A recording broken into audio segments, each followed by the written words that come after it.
Now, a renewed sense of hope swept through the visually impaired community in Delta State as the wife of the governor, Tobore Oborewori, extended support to beneficiaries drawn from all 25 local government areas. The initiative held at Government House in Asaba formed part of You Matter Charity Foundation's outreach. Ikenna Amechi has a story.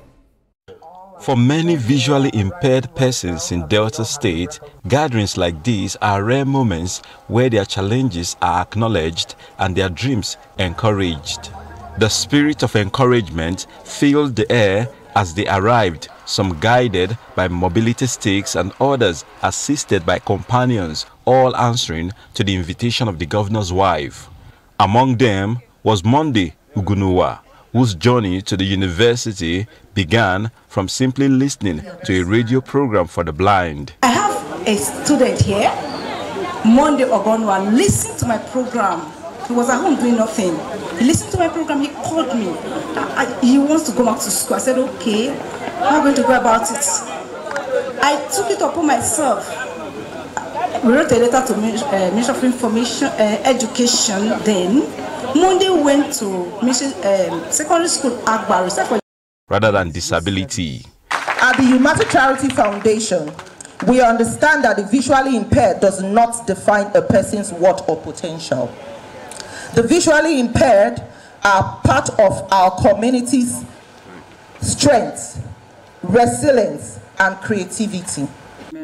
Addressing the beneficiaries, Mrs. Tobore Oborewori emphasized that inclusion remains at the heart of our foundation's mission.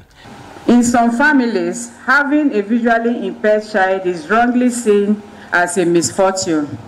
Across the world and across here in Delta State, we are witnessing a positive shift more than ever before. She began the distribution of assistive devices and food items, starting with the 4 visually impaired undergraduates, including Monday Igunuwa, who each receive a scholarship to further their education. Never had it this good before in Delta State, but today we see that the government is all inclusive, accepting even persons with special needs, thus the visually impaired. The event reached a peak with the formal presentation of items to all beneficiaries, marking yet another effort by the governor's wife to uplift vulnerable groups across the state. Ikenna Amechi, TVC News, Asaba.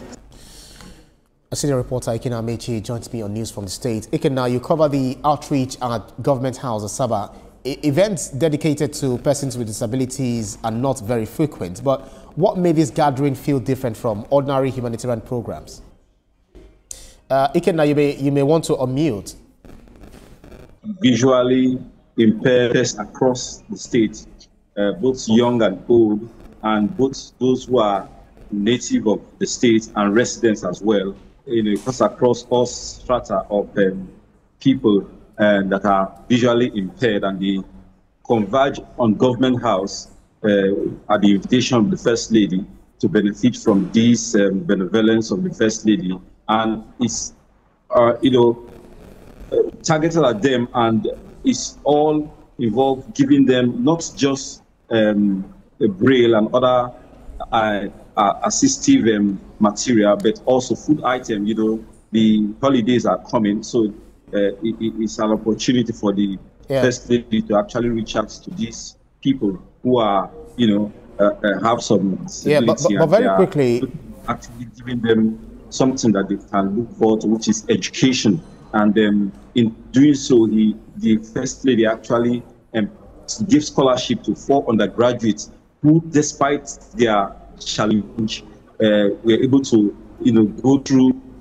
go to school and are, presently studying in various universities. And the First Lady saw this in them, and she gave them scholarship to complete their education. Yeah. So it's not just another empowerment program or another, it's targeted at those who are visually impaired, and it's something that she hopes to continue. Yeah, Ikenna, very quickly, the governor's wife emphasized that inclusion is central to her foundation's mission. So beyond speeches, what concrete steps did she outline to ensure long-term support for the visually impaired rather than one-off charity outing?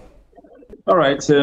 you know, this is just one of, this actually came as a result of the fact that this visually impaired person or people, association of people, the blinds in the state, have ceaselessly reached out to her and previous, you know, wife of governors in the states to actually come to their aid, and they draw out a list of things that they want to be done for them, which includes a lot of things: vocational studies, training, you know, assistive materials, and also funds to actually carry out some of their activities that are lined up for the year. So beyond just this one, there is a lot of things that the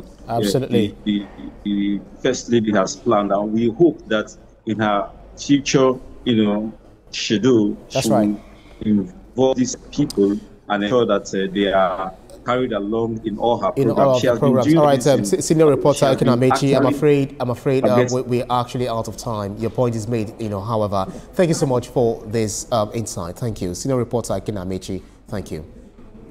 Right, pressure